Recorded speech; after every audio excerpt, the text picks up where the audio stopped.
Hi, everybody. Hope you are well as we move into March here, and hopefully spring is right around the corner. The big talk this week and big news is tariffs. We were told tariffs were going to be delayed another month into April, but earlier this week, President Trump came out and announced tariffs are starting today at 25% on exports going to the U.S. Prime Minister Trudeau announcing some retaliatory tariffs that are going to be put into place, some now, some in 3 weeks' time, going back the other way. Of course, Mexico, China, and even Europe beginning to get involved in these tariff talks. Hopefully more negotiation and we can remove the majority, at least, of these tariffs sooner than later, because there are some implications, including higher inflation as prices of all of these items are going to rise. Interest rates are going to have to come down much quicker than expected to keep economies moving forward and hopefully generate some growth that'll be necessary if tariffs are put in place. So all of these things depend on how long these tariffs are in place and what kind of effect they have on the overall economy. We'll dive into that a little bit and in future videos for sure. We'll keep you posted. Did want to talk about the markets as they have dropped over the last couple of days on this news. So just wanted to share some thoughts, keep things in perspective on negative news like this. And we've talked before about some of this negative news, but there has been about a 5% correction on the S&P 500 in the U.S. Canadian market very similar, dropping from the highs. So we can see that right now as of March 3rd, down 5.5%, and you can see the tariff fears there, of course, economic slowdown concerns that are amplified because of those tariffs. But go back 2024, which as we know was a great year, you can see two drops there of over 5%. And you can see going back all the way to 2009, before the financial crisis there, no need to talk about how well the market's done overall. Of course, up roughly 15% per year from 2009 all the way to 2024 and where we are right now. But despite having those large gains and oversized gains, larger than average for that large span of 15 years, you can see all the times that the market's dropped 5%. And some of these massively so. Of course, the pandemic drop of 35%. In 2022, down 27%, 2018, down 20%. All of these we've bounced back from. And you can see the common quote is that this time is different. Of course, the reason for the drop has been different, but the markets always react the same in the long term and go up. So, and you never know, just like we didn't know exactly when these tariffs were going to be put in place. You never know what it is exactly that's going to spark, one, the markets dropping as they have. You can see numerous reasons here.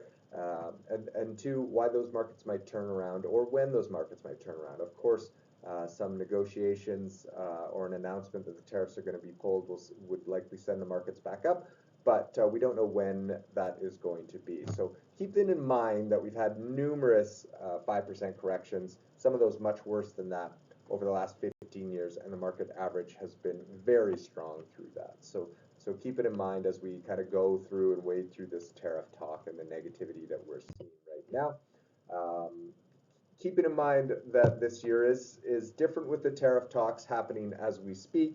But generally, January is relatively strong. As I mentioned in the last video, February is relatively weak, and we of course saw that. March and April fairly flat, slightly positive as we kind of move through those months. This chart is looking at post-election years going back to 1950, and you can see markets really start to pick up kind of towards mid-April and through the summer, and then very strong at the end of the year as well, averaging that 7.9%. Quickly show you a similar chart, but where we are right now. So this is as of February 28th, so 2 down days from the point here. So we're roughly down in this area now, but you can see again showing the relative strength, fairly flat through March, April, May much better, July, generally a strong month, and then you can see the October, November, December months where a lot of those gains happen. Again, this is an average of numerous months going back to 1950, so take it with a grain of salt, but we can expect future gains if we stay on that kind of historical path. And just to show you, again, long term, you know, we're looking over the last 2 days. Of course, it's been negative in the markets. We did have a rally last Friday, very positive in the markets, and nothing's to say we won't get one of those later this week, this month, of course this year, never know. But just to show you where we're at as far as bull markets go, because it has been a good rally over the last 2 years. We're 2.4 years into this current bull market. As I showed you, that doesn't mean there's not some corrections of 5 or 10% along the way in the markets from all-time highs, but we are rallying here for the last two and a half years or so. But look at this, going back to some of the largest bull markets.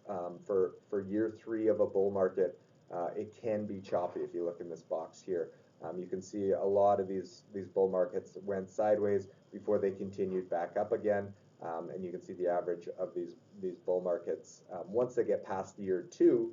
Once a bull market gets past year 2, you can see some of these have gone 5 or 6 years, and a few gone 11 or 12 years. Again, potentially with big drops as we move along, but historically there is more room to go. So again, hoping that this tariffs used as a bit of a negotiation tactic, and we can remove at least the majority of these tariffs sooner than later. We'll see what happens over the next couple weeks. Could be very interesting to watch. Again, a lot of noise when you look at the long term and how the markets perform. So just make sure your risk level is where it's supposed to be for that long-term planning, as well as on the short-term side, cash flow that you might need, that sort of thing. That's all taken care of, and you'll be able to wade through all of this noise and a little bit of negativity and some of these regular corrections that we get to benefit on the upside as we will inevitably grow through the long term. Anyway, a lot of talk from me. I'll leave you with that, and of course I'll be putting out more regular videos, especially if the markets stay choppy or there's a lot of news to digest. Then I'll bring out more videos for you. Otherwise, we'll see you in a couple weeks. Take care.